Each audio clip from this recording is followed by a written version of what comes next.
ত্রিপুরার ক্রীড়া ইতিহাসে যুক্ত হলো আরো এক নতুন অধ্যায়।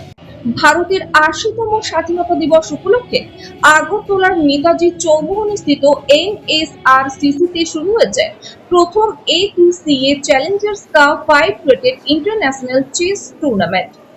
অল ত্রিপুরা চেস অ্যাসোসিয়েশনের উদ্যোগে এবং অল ইন্ডিয়া চেস ফেডারেশনের সহযোগিতায় আয়োজিত এই প্রতিযোগিতায় ত্রিপুরা থেকে অংশ নিয়েছেন ৪৬ জন দাবাড়ু।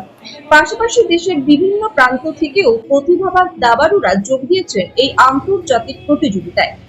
তামিলনাড়ু, কর্ণাটক, কেরালা, আসাম, সিকিম ও মেঘালয় সহ একাধিক রাজ্যের দাবাড়ুরা নিজেদের মেধা ও কৌশলের লড়াইয়ে সামিল হয়েছেন।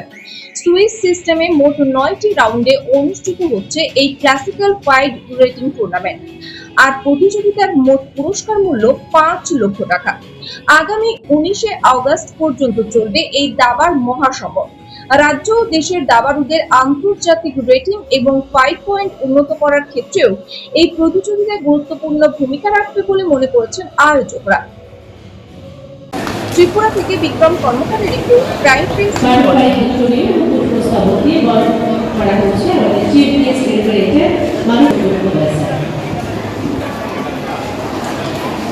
একটু দিকে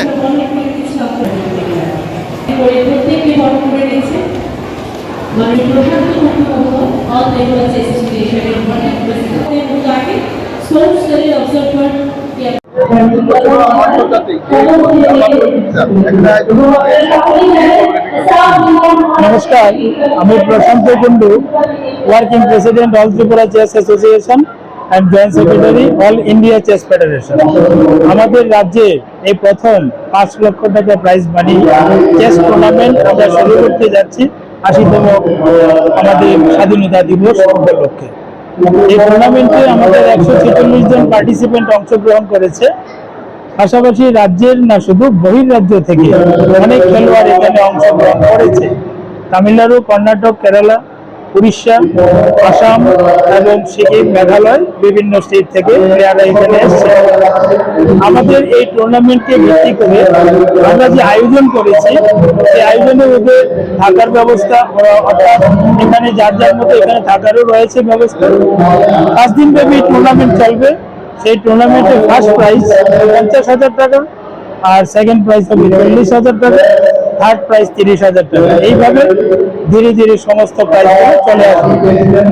তো আগামী মাসে অর্থাৎ সেপ্টেম্বর মাসে ১১, ১২ এবং ১৩ আমরা স্কুল চেস চ্যাম্পিয়নশিপ করতে যাচ্ছি। রাজ্যের না, শুধু বাইরের রাজ্য থেকেও স্কুলের টিম এখানে এসে অংশগ্রহণ করবে। তো তার জন্য আপনাদের সহযোগিতা চাই, আপনাদের মাধ্যমে এখানে টুর্নামেন্ট হবে। ধন্যবাদ।